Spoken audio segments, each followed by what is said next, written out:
내 남편이 내 아내가 상간자와 함께 모텔에 들어갔습니다 라는 사실을 알고 있다면은 법원을 통해서 그 모텔의 CCTV, 로비 미리 영상을 확보할 수가 있어요. 그거 말고 또 다른 방법이 있는데 자, 이혼 재판에서 정말 뭐 이런 경우까지 본 경우 뭐 있다면 어떤 사례가 좀 있을까요? 저는 좀 흔하게 보는 네. 케이스인데 다른 사람들한테 이야기를 하면은 꽤 놀라는 케이스들이 그 양육권 다툼 굉장히 심화가 돼서 아이를 납치하듯이 서로 뺏고 뺏기는, 그리고 형사 고소전까지 이어지는 그런 케이스들, 그리고 그 과정에서 집에 있는 물건들이나 이런 것들을 싹 다 털어가는 그런 케이스들이 있어요. 그 집에 있는 물건을 먼저 가지고 있는 사람이 제가 알기로 유리하다고 들은 것 같은데. 그렇죠. 왜냐면은 일단 법률상 부부간에는 절도죄로 처벌을 할 수가 없어요. 뭐 예를 들면은 와이프인데 남편이랑 이제 이혼을 하기로 결심이 섰단 말이에요. 그러면은 내가 이혼 준비를 혼자서 몰래 해요. 그래서 이제 변호사랑 상담을 해봐요. 변호사한테 이런 이야기를 들어요. 그다음에 아이를 데리고 있는 게 유리하다는 이야기까지 들어요. 그러면요 저 이혼 지금 진행을 할 테니까 뭐 언제쯤 되면은 이제 소장을 보내주세요 이런 이야기를 한단 말이에요. 그럼 그 전에 어떤 준비를 하냐면 이혼 소송 중에 어디서 살지를 좀 정해요. 친정집이 되는 경우도 있고 아니면 집을 구하는 경우들도 있어요. 그리고 남편이 출장 중이거나 회사에 가 있을 때 그럴 때 한 번에 짐을 싹 다 빼는 거예요. 그때 이제 고가품들 같은 거 다 가져가요. 뭐 애기 돌반지부터 시작을 해서 뭐 명품백, 그 예물, 금괴 있으면 금괴도 가지고 오시고요. 그렇게 해서 고가품들 다 가지고 오고, 이게 다 동산들이잖아요. 나중엔 재산 분할할 때 그게 있었다 없었다 자체를 상대방이 증명하기도 어려울 수 있고, 심지어 뭐 세탁기 뭐 이런 거 가전제품 전부 다 가지고 와요. 이게 사실은 중고 물건이니까 뭐 얼마의 가치가 있다라고 나중에 산정하기도 참 애매할 수 있는 부분들이잖아요. 예, 그러면 다 가지고 와서 남편은 퇴근을 했는데 보니까 애도 없고 와이프도 없고 집에 아무것도 없는 거예요. 그런 경우들이 생각보다 많아요. 어떤 거 하나도 플러스 시켜주지 않겠다라는 의지가 느껴지네요. 예, 단 하나도 뺏기지 않겠다. 아이 그도 내가 이혼 소송 중에 데리고 있을 거고, 불편함 없이 내가 계속 생활할 수 있도록 집에 있는 모든 물건을 가지고 오겠다. 그런데 이제 우리가 법률상 부부기 때문에 절도죄로 처벌을 할 수가 없다더라. 예, 이런 부분까지 다 감안이 된 어떤 행동입니다. 그래도 딱 한 가지 뭐 좋은 거는, 그래도 아이를 내가 안 키우려고 서로 등 돌리는 것보다는 그래도 내가 키울까 하는 게 그래도 그것보다 낫지 않을까. 그렇기도 한데 그 과정에서 몸싸움이 일어나는 경우들도 있고, 아이 뭐 유치원에 있을 때 아니면 아이가 있는 그 뭐 아이를 이제 뺏기는 그 차량 추격점 뭐 이런 것들이 있으면서 그 사이에서 엄마 아빠가 다투는 모습을 보여주거나 하는 경우들이 있거든요. 예, 그러면은 요즘에는 이제 아동학대, 정서적인 학대가 있었다라는 사건으로 입건이 돼서 처리가 되더라고요. 자, 그럼 이혼 재판에서 가장 중요한 건 뭔가요? 결과적인 측면에서 봤을 때는 재산 분할이 가장 중요하다고 생각을 하고, 소송 진행을 위해선 증거 수집이 가장 중요합니다. 결과론적으로는 재산 분할, 소송에서는 증거. 자, 그러면 재산 분할부터요. 재산 분할, 이혼 때 어떻게 하는 거고, 어떻게 하면 위자료 결국에는 많이 받을 수 있는 걸까요? 재산 분할과 위자료의 개념이 좀 달라요. 위자료는 잘못한 사람이 그 상대방에게 주는 손해배상금조라고 생각을 하시면 되는 거고요. 재산 분할은 그와 완전히 별개로 부부가 이제 같이 혼인 생활을 하면서 공동으로 재산 증식을 시켰잖아요. 그렇죠. 네, 그거를 전체를 몇 대 몇으로 나누는 게 타당한가에 관한 문제예요. 그래서 재산 분할은 이제 아내 명의로 되어 있는 거, 남편 명의로 되어 있는 거, 뭐 적극 재산이라고 불리는 이제 플러스된 재산들, 뭐 예를 들면 아파트, 자동차, 예금, 뭐 퇴직금까지 다 더하고, 그리고 소극 재산이라고 불리는 대출 이런 것들 다 더해가지고 총 부부의 총 순재산이 얼마인가 이걸 먼저 산출을 해요. 그리고 순재산에서 남편과 아내 몇 대 몇으로 나누는 게 타당한가 기여도를 정합니다. 10억의 재산 순재산이 있는데 이걸 5대 5로 나누는 게 타당하다. 그럼 5억 5억 가지고 가는 거고, 7대 3으로 나누는 게 타당하다. 그럼 7억 3억 이렇게 가지고 가는 건데, 각자의 재산을 얼만큼 가지고 있는가가 다를 수 있잖아요. 예를 들면은 5억 5억 가지고 가는 게 타당하다라고 했는데 적극 재산 전부 다 남편에게 있을 때가 있단 말이에요. 그러면 남편이 10억을 가지고 있고 아내는 0원을 가지고 있다. 그러면은 남편이 현재 가지고 있는 그 재산을 그대로 가지되 5억을 현금으로 줘라 이렇게 나오고, 또는 뭐 부동산이 여러 개가 있다라고 하면은 그 중에 일부는 누구에게 가고 일부는 누구에게 가고 뭐 이런 형태로도 나눠지고 합니다. 그런 재산 분할의 방식에 대해서는 어느 정도 소송에서 협의가 될 수도 있거든요. 그리고 협의가 되면 협의된 대로 그 재판부에서 가능하면은 그 의견을 참작을 해서 재판을 내립니다. 만약에 남자와 여자가 서로가 결혼할 때 둘 다 비슷한 재산을 가지고 왔고, 그 이후에도 맞벌이를 하는데 소득이 비슷했어요. 사실 이 경우는 그냥 5대5 가져가는 게 너무나도 자연스러울 거고 당연히 그럴 것 같은데, 문제가 되는 경우는 어쨌든 남자든 여자든 성별 관계없이 어느 한쪽이 이제 재산을 더 많이 가져왔어요. 예를 들면 결혼할 때 이 사람은 10억, 그리고 이 사람은 1억을 가지고 왔어요. 그럼 당연히 이쪽이 자산이 더 많으면 결혼 후에도 이쪽이 더 많이 벌 확률이 어쨌든 높겠죠. 맞아요. 여기가 더 훨씬 더 많이 벌어요. 그렇게 됐을 때는 재산을 2분의 1로 하진 않을 것 같아요. 네. 어떻게 되죠? 그럴 때는 이제 기여도가 달라지죠. 네. 기여도가 40%가 될 수도 있고 30%가 될 수도 있고 네. 70%가 될 수도 있고 네. 다 다른데 혼인 기간도 꽤 중요한 요소로 판단이 되고 우리가 그 번 소득이 얼마인가 정확하게 숫자로 계산했을 때 딱 그 결론대로 이루어지는 거는 아니고 이제 이혼 후에 아이를 누가 양육하는가 그거에 따라서 부양 쪽 요소도 평가되는데 함께 들어가서 산정이 되고 네. 합니다.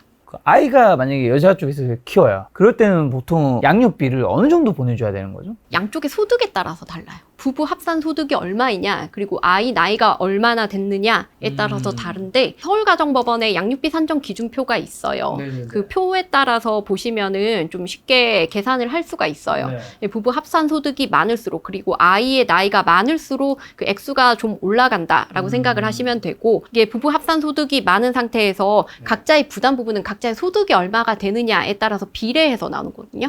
그래서 이거는 계산을 좀 해봐야 되는데 그 서울가정법원 양육비 산정 기준표를 보면 그 계산을 어떻게 하는지 예시도 나와 있어요. 그래서 여러분이 만약에 궁금하신다면 그거는 좀 쉽게 계산을 한번 해보실 수가 있습니다. 그 다음에 중요한 게 이제 증거 자료 이제 수집이라고 말씀해 주셨는데 요거 어떻게 해야 되는 거죠? 이 부부 관계라는 거 굉장히 에피소드가 많잖아요.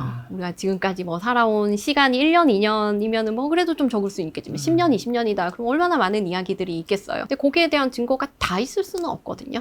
증거가 필요한 부분들은 결국은 이제 위자료 액수 산정을 위해서 네. 그렇죠. 라거나 아니면 재산 분할의 액수 산정을 예, 기여도 관련한 이제 입증 자료들 또는 이제 재산이 이제 숨겨져 있는 재산에 대해서 우리가 증거를 제출해 가지고 그거를 도출한다든지 네. 같은 것들인데 그런 핵심 증거들이 있으면은 좋고 모든 증거를 다 이렇게 망라해서 넣다 보면은 오히려 핵심 증거가 좀 잘 안 보이는 경우들이 있거든요. 그래서 중요한 거는 핵심 증거들을 제출하는 거 이런 게 중요합니다. 상대방이 그리고 유책 사유 같은 것들이 있을 때는 그 사람의 뭐 불륜이라면 그 불륜에 관련된 그런 증거들을 다 취합해야 되는 거겠죠? 네, 불륜에 관한 증거가 뭐 100개가 있다라고 네. 하면 좋겠지만 불륜에 관한 증거가 몇 개 없을 때가 있잖아요. 네. 그럴 때는 혹은 좀 우리의 증거가 약간 미약하다 할 때는 다른 증거를 통해서 조금 추가하는 경우들도 있어요. 법원에 네.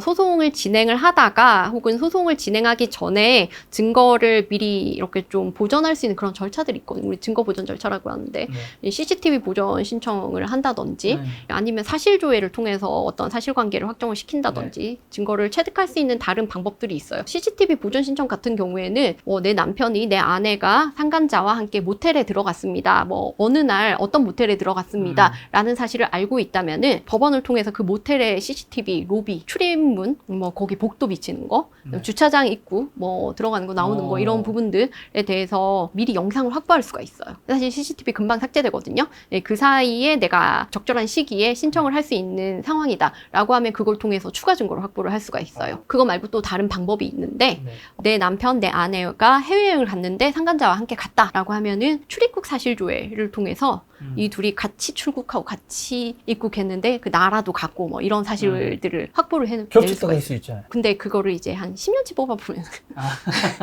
너무 빼박입니다. 뭐 정 겹쳤다라고까지 하면은 이제 네. 어느 좌석에 앉았는지까지 확인을 해봐야겠죠. 그럼 여기 CCTV에서 네. 이게 금방 사라진다고 했잖아요. 네. 그럼 내가 개인이 내 와이프나 내 남편이 이제 모텔 간 걸 정확하게 확인했어요. 내 개인이 그냥 모텔에 찾아가요. 내 와이프나 아내가 지금 모텔 들어간 걸 봤는데 정말 중요하다. 이거 CCTV 로비 장면 이걸 내가 좀 받았으면 좋겠다. 해서 그게 그 사람한테 요청을 해서 그 사람이 나한테 줄 수 있나요? 주면 문제가 되나요? 그렇게 주는 경우를 제가 못 봤어요. 예, 주는 경우를 못 봤는데 준다고 하면 문제가 될 수 있습니다. 아, 그걸 받는 건 문제가 돼요. 받는 사람은 이제 괜찮은데 네. 준 사람이 문제가 될 수가 있습니다. 개인정보보호법 관련한 이슈가 있을 수가 있어요. 예, 그래서 사실은 그런 거를 요청을 해도 안 주려고 하시는 분들이 많아요. 법원의 명령이니까 어쩔 수 없이 사실은 주시는 거거든요. 그런 증거를 참 취합하기 쉽지는 않겠네요. 네, 그리고 동선을 파악해야지 그 증거가 어디 있는지에 대해서 조회 신청을 할 수 있으니까 결국은 정보를 많이 알면 증거가 없더라도 좀 추가할 수 있는 증거들이 있다 정도로 이해를 하시면 돼요.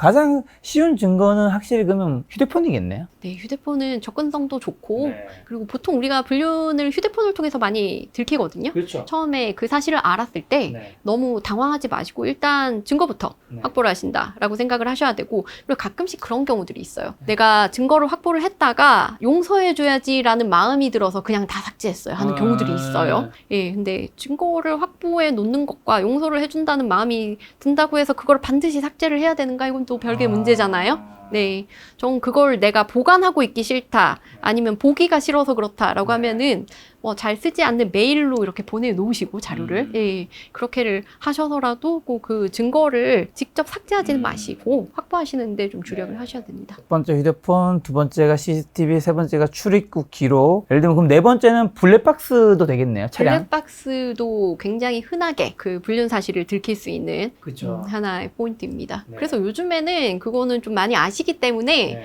잘 관리를 하세요. 휴대폰 같은 경우는 포맷을 자주 하기가 좀 어렵잖아요. 뭐 방금 만나고 왔는데 내가 술이 취해서 빨리 잠이 든다라고 하면은 거기 실수가 있을 가능성이 굉장히 높거든요.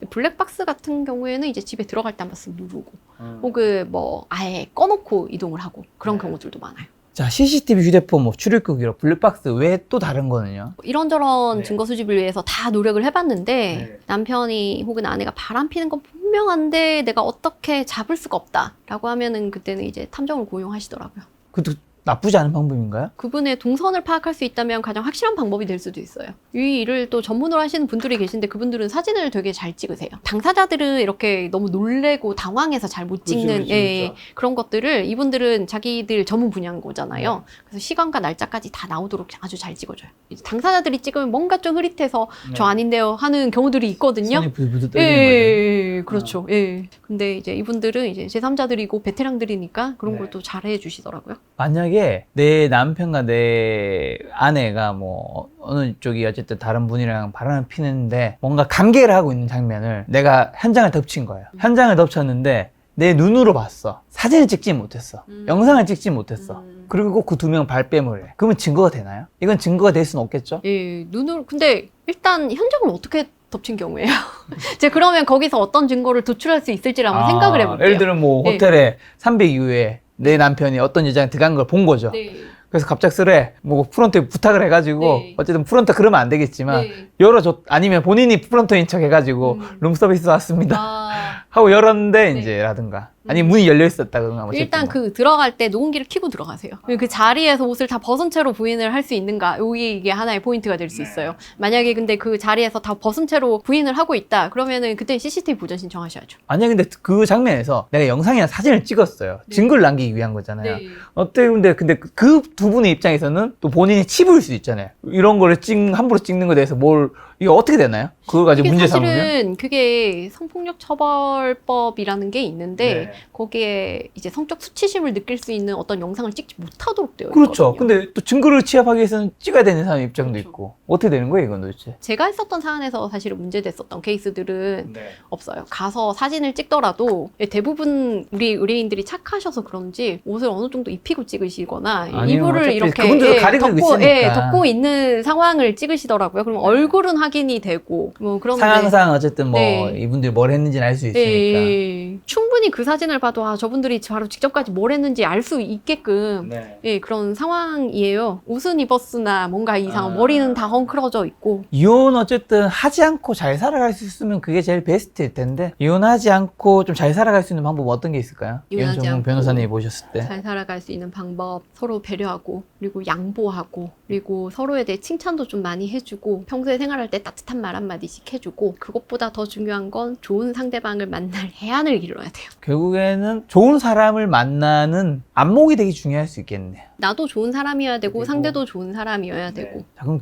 이혼 후에 좀 행복해지는 케이스랑 불행해지는 케이스는 좀 어떻게 나뉘어요? 이혼하고 나서 저희 의뢰인들이랑 연락하는 경우들도 있거든요. 정말 행복하게 사시는 분들은 여성분들이 확실히 많아요. 좀 나이 있으신 분들이 이혼을 했을 때 여성분들은 혼자 살아도 아무런 생활에 불편함이 불편함이 없잖아요. 근데 이제 전통적으로 그런 가정에서 남성분들을 고려를 하면은 밥도 와이프가 해줬고, 예, 옷, 뭐 빨래도 잘 할 줄 모르시고 예, 그런 경우들이 꽤 있거든요. 이제 와이프 입장에서는 내가 맨날 누구 뭐 챙겨주고 이랬는데 없어져서 난 너무 편하다 인 거고, 그리고 기존에는 이제 가족을 위해서 헌신한 가정 전업주부의 삶을 살았다가 이제 나를 위해서 사니까 나 너무 행복하다.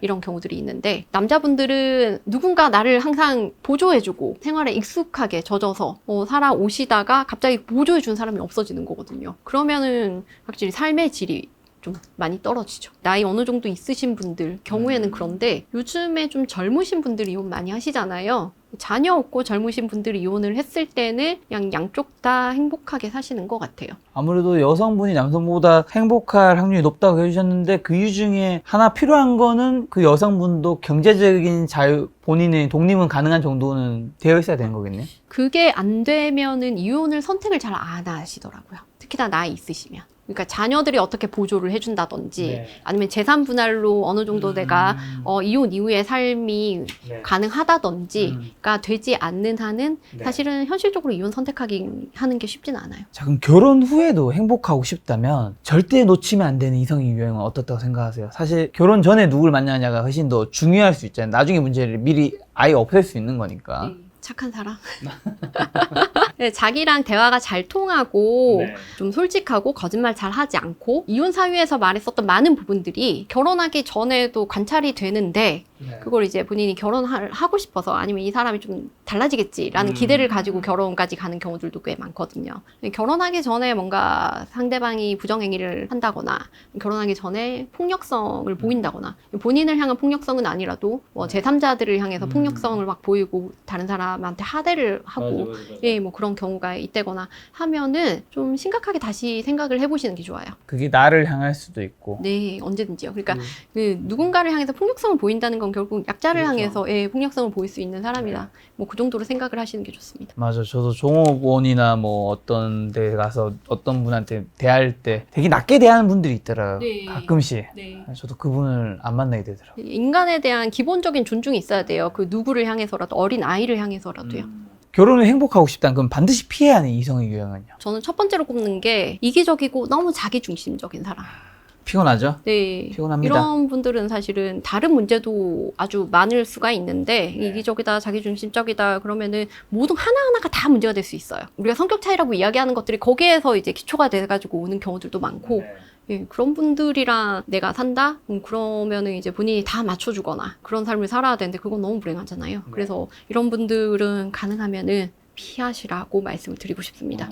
거짓말을 많이 하고 여기에 대해서 문제의식 없으신 분들이 있어요. 부부 사이 가장 기본은 신뢰인데, 사람이 과연 절대 거짓말을 안 하고 살 수가 있는가라는 측면에서 보면은 사람은 다들 거짓말을 어느 정도는 하고 살아요. 예, 백색 거짓말이라고도 이야기를 하고. 선의의 거짓말 있을 수 있죠. 그렇게를 하는데 그냥 자기를 위해서 거짓말하는 분들이 있어요. 자기가 어떻게 보이려고, 위기를 모면하려고 하시는 분들이 있거든요. 근데 잘못에 대해서 깔끔하게 인정하시는 분들이 좋아요.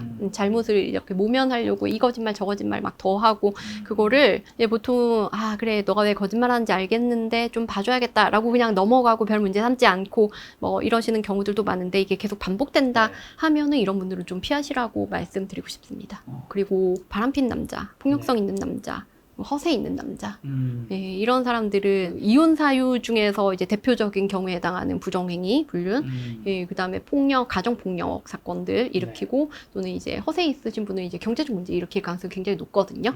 연애 기간에 보여준다라고 하면은 얼른 도망가세요.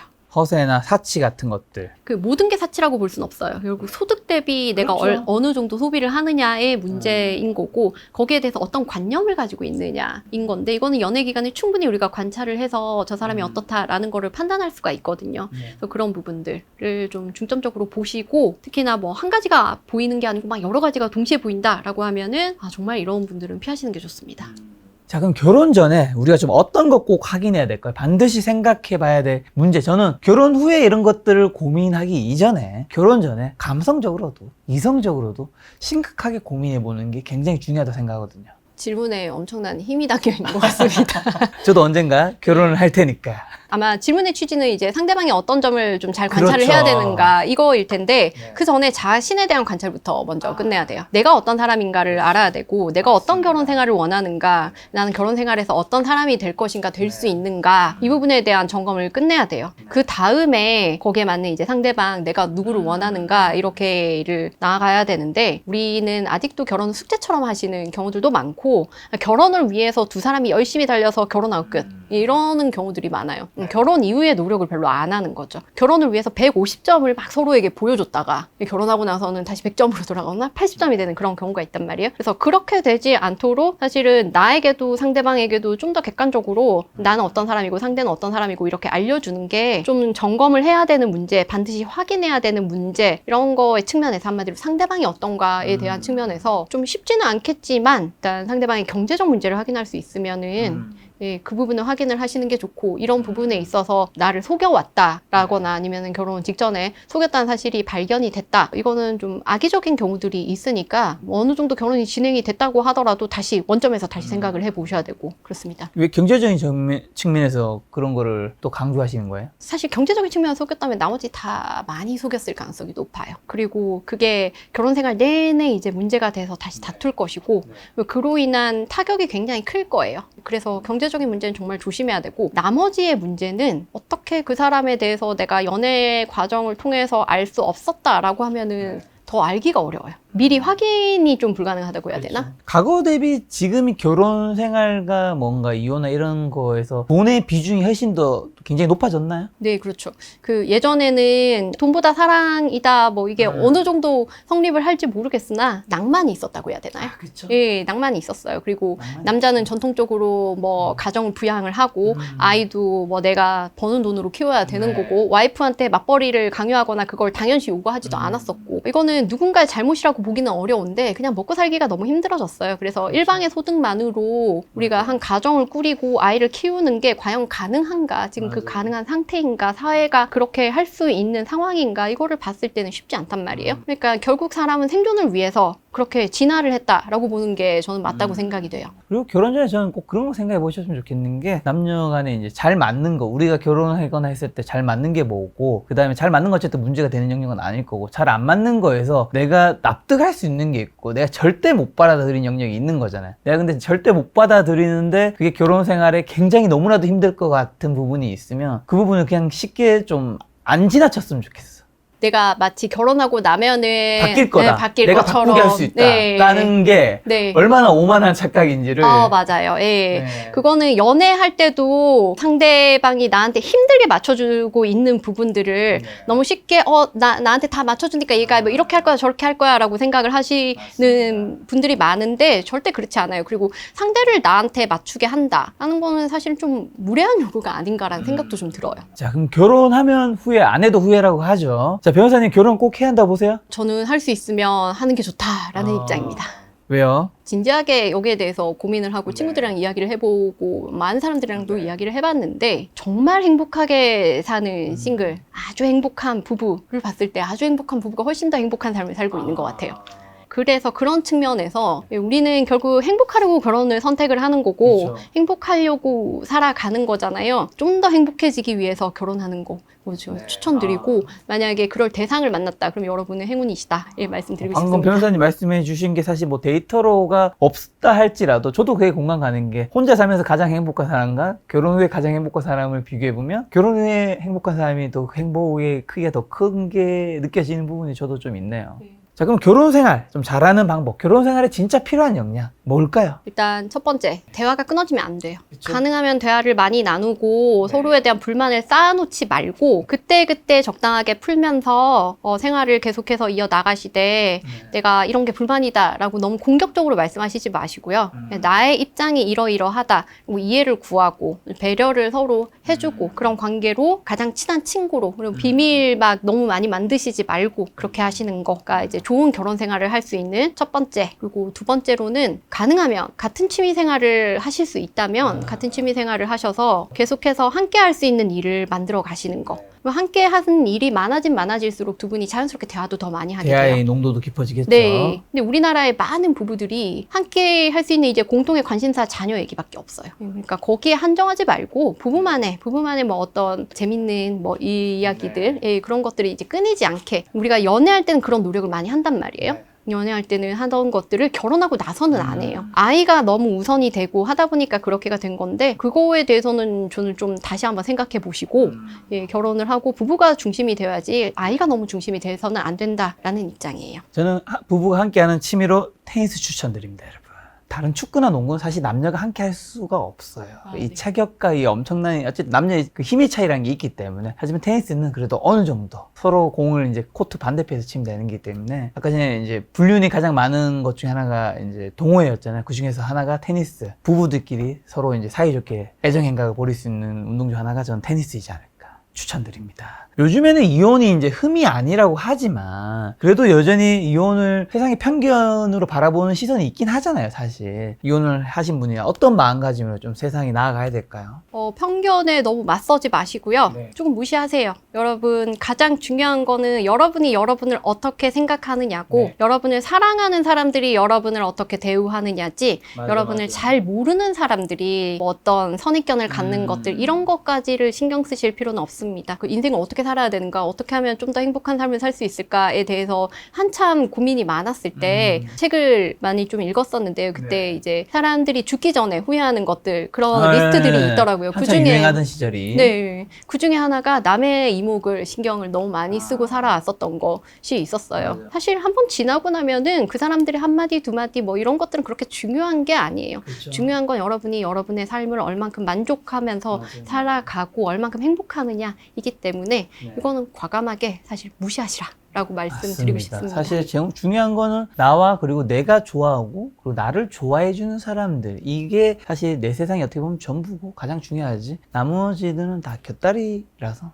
맞아요. 그걸 굳이 신경 쓸 필요는 저도 없다고 생각이 듭니다. 오늘 이제 변호사님과 결혼과 이혼과 관련해서 여러 가지 이야기를 나누었는데 마지막으로 지금 2030, 40 세대분들에게 결혼, 이혼 관련해서 꼭 하시고 싶은 말씀이 있다면요. 일단 결혼을 앞두거나 연애를 하시는 분들한테는 가장 먼저 말씀드리고 싶은 게 본인에 대한 이해와 본인이 무엇을 원하는지에 대한 관찰, 이거에 가장 중요하다는 점 꼭 말씀을 드리고 싶고요. 그리고 현재 이혼 소송 중이거나 이혼을 고민하고 계시는 분들한테는 이혼 소송에서 너무 하나하나 다 이겨가지고 어떻게 한다 해야지라고 생각하기보다는 이혼 후의 내 삶, 거기에 좀 더 집중을 하시고 이혼 소송에서 이혼만이 목적이 아니다라는 점을 꼭 아시고 그렇게 본인의 삶을 한결 더 나아지도록 만드는 그런 과정이다. 좀 더 행복을 찾기 위해서 선택한 거다라는 점을 잊지 마시고 진행을 하시기 바랍니다. 자, 오늘 변호사님이 이제 불륜이 대표적으로 일어난 장소로 뭐 직장과 동호회, 이제 동창회라는 것들을 이제 말씀해 주셨는데 사실 이제 어떻게 보면 개인의 입장에서 그런 집단들 하나하나가 다 중요할 수 있지만 내가 만약에 결혼을 했고 내 아내가 있고 내 남편이 있고 내 자녀가 있다면 사실 그것만큼 더 중요한 거는 내 가족이지 않을까. 그래서 가족이 그런 것들을 좀 싫어하는 부분이 있다면 좀 그런 걸 좀 받아들여주는. 왜냐면 가장 중요한 거는 내 가족일 테니까 그런 생각도 좀 드네요. 네, 맞습니다. 여러분이 가장 집중해야 될 곳, 그리고 여러분의 행복의 원천은 가족이다라는 점을 잊지 마시고 네. 물론 친구 중요하고요. 그렇죠. 직장 동료들 중요하고 사회생활 중요하지만 그것보다 더 챙겨야 될 사람, 가족, 우선순위를 분명히 해두시는 게 여러분의 행복을 위해서 좀 더 좋은 선택일 거라 생각을 합니다. 짧지 않은 뭐 40년 정도 좀 넘은 인생을 살아서 뭐 엄청 길게 산 건 아니지만 방금 말씀해 주신 친구와 뭐 직장 이런 거 사실 되게 중요하잖아요. 근데 제가 좀 직장 생활도 해봤고 뭐 20대 때 30대 때 40대 친구들도 지내보면 깨달은 거 하나는 사실은 20대의 친구가 40대까지 안 가는 경우도 너무 많고 10대 때 30대 친구도 그때 친한 친구들도 많고 그다음 직장도 사실은 너무나도 나에게 중요한 뭐 월급을 주고 하지만 직장 나와보면 그때 직장 동료 다시 못 만나는 경우가 너무 많거든요. 잘 안 만나는 경우도 많고. 근데 어쨌든 내 가족은 내가 지금 만약에 꾸렸다면 내가 헤어지기 전까지는 평생 가는 거니까 어떻게 보면 가장 소중한 게 가장 소홀히 하게 되는 게 아닌가. 소홀한 가족을 좀 챙기면 우리가 이혼 만약에 하게 된다면 이제 변호사님을 찾아가게 되지만 변호사님이 안 찾아가는 게 제일 그게 베스트잖아요. 베스트입니다. 예. 그렇죠. 그래서 변호사님이 언젠가 이혼 전문 변호사가 아닌 다른 전문 변호사가 되는 그날까지 김작가TV에서 여러분의 결혼에 대해서 그리고 여러분 가족께 행복이 있기를 염원하도록 하겠습니다. 오늘 만난 손님은 최은근 변호사님이었습니다. 지금까지 여러분 소중한 시간 함께 해주셔서 정말 감사합니다. 오늘도 김작가였습니다. 고생 많으셨습니다. 감사합니다.